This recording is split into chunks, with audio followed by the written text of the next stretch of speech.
안녕하세요. 대한스포츠스태킹협회 소속 대학생 앰베서더 1기 조은진입니다. 대학생 앰베서더 1기 김명서입니다.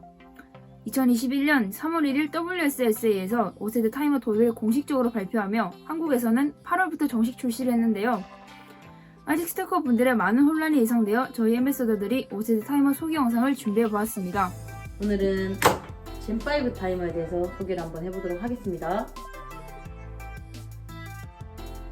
제가 생각하는 스포츠 스태킹의 정의는 12개의 컵을 다양한 방법으로 쌓고 허물며 1000분의 1초를 다투는 스포츠라고 생각합니다. 여러분들도 비슷하게 생각하셨을 것 같은데요. 이렇게 시간을 다투는 종목에서는 선수들이 모두 동일한 기준에 의해 정확하게 판정하는 공정성이 가장 중요합니다. 그런데 시간이 흐르며 선수들의 실력은 나날이 좋아지고 심판들의 정확한 판정이 힘들어지는 일이 생겨났습니다. 손목터치와 시작과 마무리 단계에서 컵을 쥐거나 잡는 컵 홀딩이 스태커들이 흔히 하는 실수들입니다.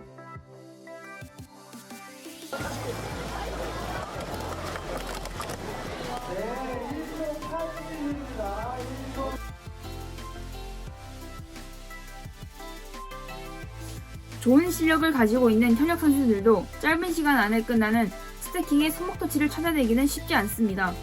또 현재 한국을 기준으로는 경기 후 심판의 눈으로만 1차 판정을 거쳐 시상식을 진행합니다. 그 후 영상 판독을 통해 일정 시간이 지난 후 기록이 인정되고 시상식 때의 순위가 변동되는 상황도 발생합니다. 이 사례는 직접 겪어본 스태커도 존재할 거라 생각됩니다. 제한된 대회 시간 안에 모든 영상을 돌려볼 수 없으니 충분히 일어날 수 있는 일입니다. 이런 사례에서는 형평성과 공평성이 어긋나는 일이 발생합니다. 바로 이런 점을 개선하기 위하여 5세대 타이머를 도입하게 되었습니다. 젠5 타이머는 포패드로 구성이 되어 있는데요. 하나, 둘, 셋, 넷, 4개라서 포패드입니다. 전원을 켜면 파란불이 먼저 떠 있는데 양손과 양 엄지손가락을 패드 위에 얹게 되면 빨간불과 초록불이 순서대로 뜹니다.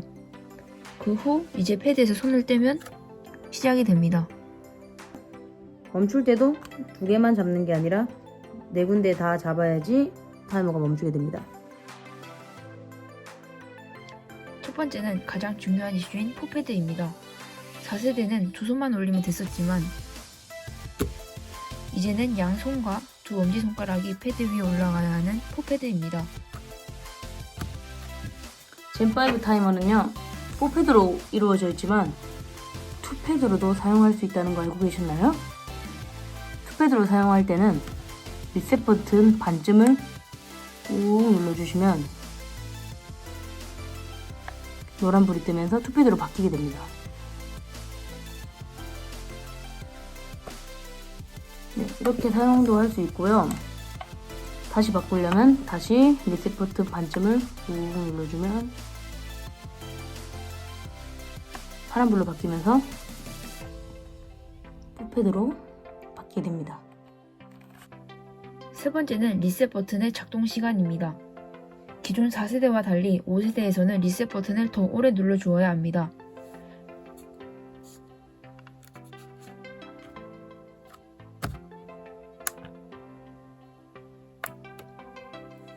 이는 실수로 눌리는 것과 의도적으로 누르는 것의 차이를 두기 위함인 것 같습니다. 빠르게 단계적으로 누르기보단 꼭 길게 눌러준다는 생각으로 누르는 것이 좋습니다. 네 번째로는 매트가 조금 더 얇아지고 더 커졌습니다. 매트는 이렇습니다. 매트가 더 커짐으로써 기존에 사용하던 스택 스테이션에 딱 맞지 않는 것을 볼 수 있습니다. 다섯 번째로는 세이브 버튼이 사라졌습니다.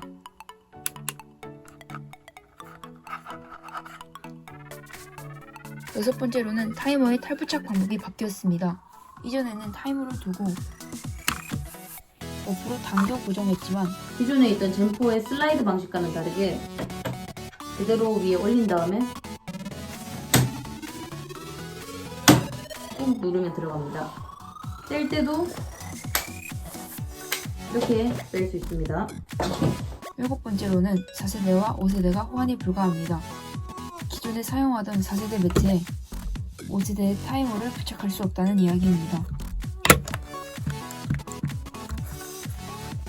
8번째로는 토너먼트 디스플레이를 연결하는 선이 타이머 안으로 들어갔다는 점입니다. 스택팟을 예시로 보여드리도록 하겠습니다. 밖에서 선을 꼽았던 방식과 달리 현재는 이렇게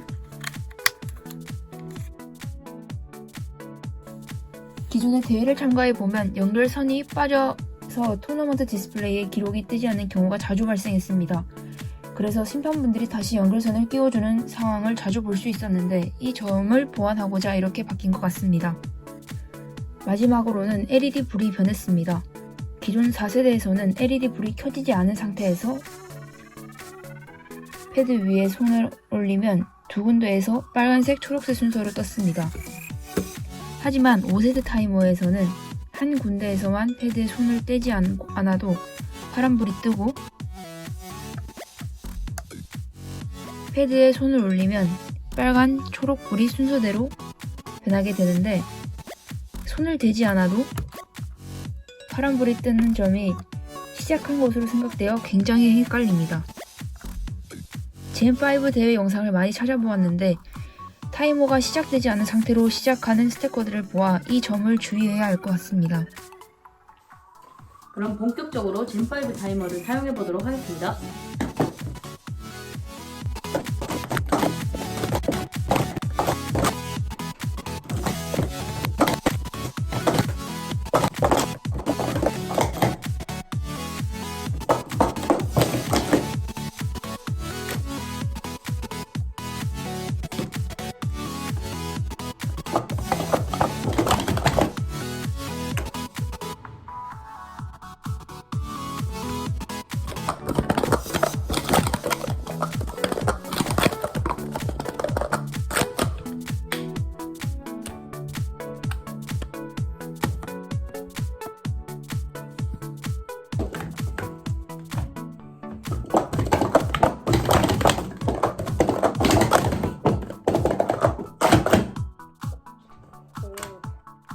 점을 좋아하나요?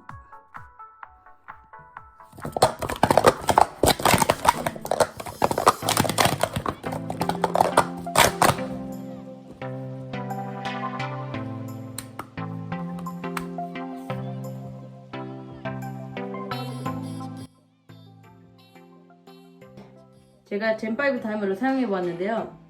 확실히 뽀패드는 처음이라서 그런지 이게 잘 눌러지지도 않고 뭔가 좀 익숙하지 않아서 실수가 많이 나오기도 하고, 제가 스태킹을 오래 안 했더니 스태킹 자체가 안 돼서 타이머를 못 누르겠더라고요.